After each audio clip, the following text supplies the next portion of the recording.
Hello friends, welcome back to the new tutorial. Today we are going to learn about how we are going to call the third party API. So how we are going to call the API in the Rust third party, we are going to learn in this video. Those who haven't subscribed my channel yet, please do subscribe my channel, and if you like the video, please do like, share and comment on my video. Let's get started. So first of all, we have to go with our dependency, that is request.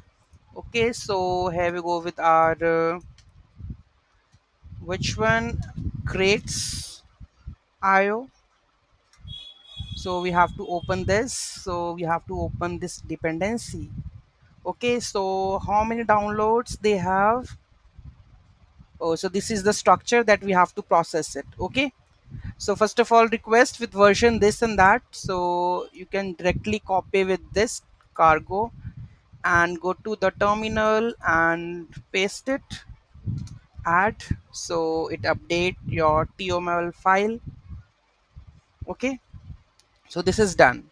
Now moving to the code, so already they have written down the code over here. So standard, then in the code you have to do the collections and then the Tokyo main, then here you have to define the result in which format you want, then call the API. Okay, and then print the data. Let's go and check this. So I have already this. Okay, copy this and I'm going to call the third party API JSON placeholder. So here import the request create, that is HTTP client, okay, for request handling. Import the Tokyo async runtime executor, right? And the Tokyo main macro starts the Tokyo runtime. This allows you to use async and the await in the main function. Okay, so that's why I'm using the Tokyo. Okay, so async function, so you are also very curious like why we are always adding the result, then box, then dyn, then this all. So I'll let you know what exactly it is. Send a get request to the given url, request get, so with the help of request get returns a response asynchronously. So wait for the request to complete, that's await. Convert the response body into a text string. Wait for the text conversion to finish, then print the response body and return OK, meaning program executed successfully. If I go and paste it and I'm going to run this program, so run, oh sorry, cargo run. So here you can see now the formation of building will start because we have added one package.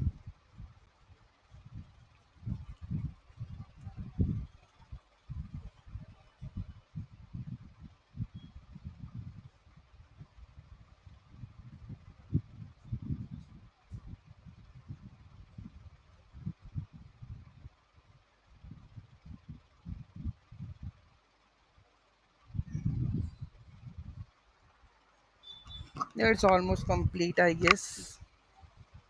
36 is there, 39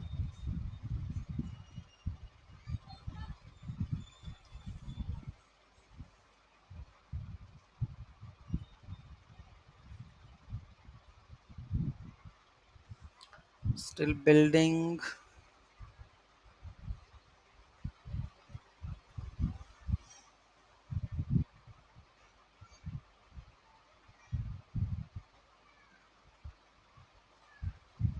Let's understand what exactly it is now. It's here you can see that the response with user id title body and everything, you can see that the response we are getting in with the get API, correct? Okay, so the next one, if you want to import the deserialization and using the structure format, so this is the another one code. Okay, so first of all I'm going to use this one also, right? So let's use this code also. Okay, so here you can see that we have using the struct, right? To define the struct that matches the JSON structure we expect from the API. So user ID, title, and the body. Okay, rest of the things that we are using deserializations, import the search deserialization trait for the JSON deserialization, right? So we are using that one also. Okay, so what like define a struct that matches the JSON structure we expect from the API, correct? Now here send a get request to the API, deserialize the JSON response body directly into the post struct. So what we're trying to over here, that is post. Okay, so here we are going to destruct over here, right? in the format that we get from the API.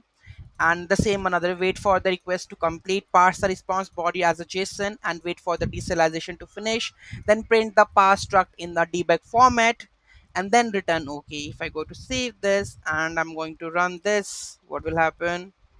So there is an error like no method name JSON found in the struct response in the current scope.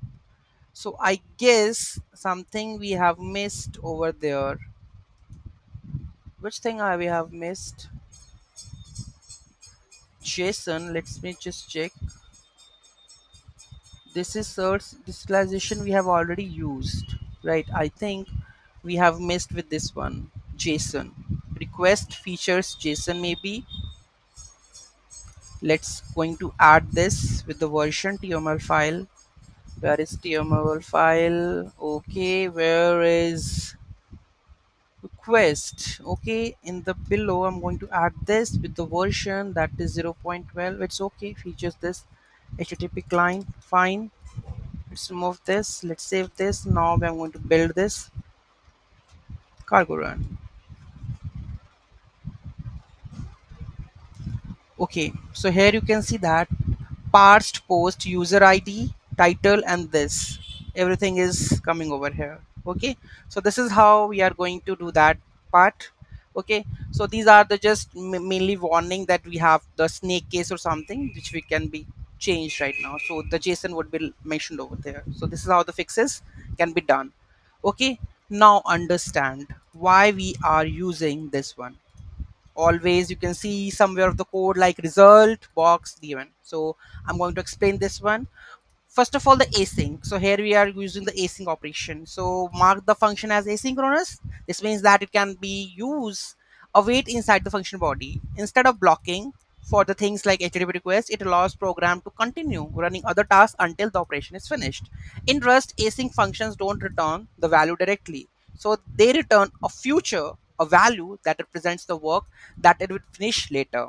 So fn function, you know that this is the entry point for the program. Since the rest needs the main function to start the execution, we mark it as async so it can work with async and await. And what is this result? So this is the return type of the function. So result T and E is a standard Rust type for the error handling. Okay, so the result, and here the brackets with the T and the E. Okay, so here you can see that. Now, T is basically the success type and E is for the error type. Okay. So this braces, this bracket means, what does it means? The function returns nothing useful on success, just unit type. Example, OK means success but no value return. Okay. Box D1 dyn std error. This means any kind of error wrapped in a heap allocated smart pointer. This is what mean D1 standard error, a trait object representing any error type. Okay, so if you don't expect anything like any error, it will be send it out. So you can just mention like this. Box puts it on a heap, so we don't need to know its exact size at the compile time. This allows the function to return many different possible errors like the network error, passing error under one type. Okay, so this is what we are using the box with this one. Puts it on a heap so we don't need about the what should be the exact size of that at the compile time. So this is how we are adding this one. Okay, and already d1 this one, because it's a trait object representing any error type, so we are not defining the type, whether it's to be object, whether it's to be array or whatever. Okay, and so instead of having specify a single concrete error type, we say this function may return any kind of error that impl- implements the error trait. So this is how the whole function means. Okay, so hope you understand and how we are going to call the API like this. Okay, so normally we can do like this one, where we go with this like T and E is a standard Rust type for the error handling. So whenever you do like this, whether it's to be what the success type, what's the error type. Okay, so this is what we are calling the API, third party API in the Rust with the help of the request. Any doubt, any query, let me know in the comment section. Thank you so much for watching this video. Have a great day.